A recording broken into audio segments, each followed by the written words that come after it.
Hello बच्चों, चलिए प्रश्न को देखते हैं। प्रश्न है CH3 COOH का आयनिक स्थिरांक 1.7 इंटू 10⁻⁵ है। यदि H प्लस आयन की सांद्रता 3.4 इंटू 10⁻⁴ हो तो CH3 COOH अणुओं की आरंभिक सांद्रता ज्ञात कीजिए।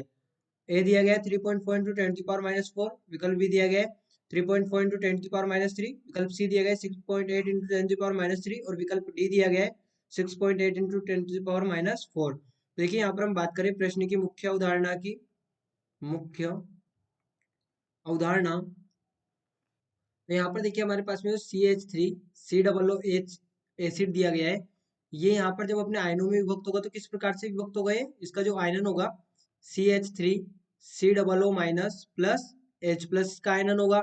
तो मान लीजिए इसकी यदि हम t बराबर 0 पर सांद्रता की बात करें तो वो C थी और इनकी 0 थी, यानी कि इनकी सांद्रता ये शुरुआत में नहीं बने थे। लेकिन जब किसी समय t पर बात करें तो इनकी सांद्रता क्या हो गई?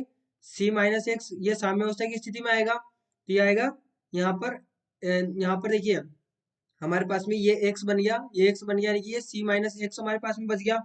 तो यहाँ से ध्यान दें कि हम के ए क्या लिख सकते हैं? के हम लिख सकते हैं C माइनस यहाँ पर x square divide bye C minus x.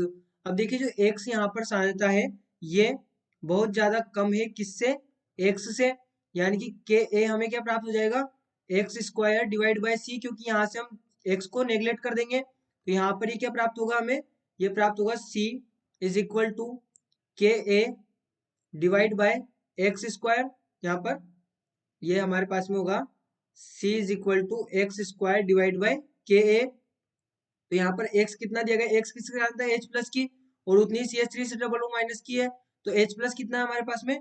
3.4 into 10⁻⁴ का whole square divide by 1.7 into 10⁻⁵। तो यहाँ से हमें क्या प्राप्त होगा?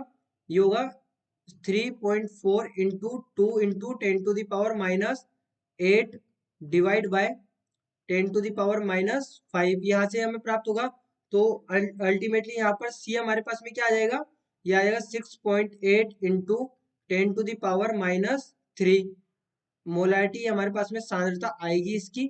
तो हमारे पास में विकल्प कौन सा सही हो जाएगा? विकल्प C 6.8 इंटू 10⁻³ तो बच्चों आशा करते हैं आपको प्रश्न समझ आया होगा। धन्यवाद।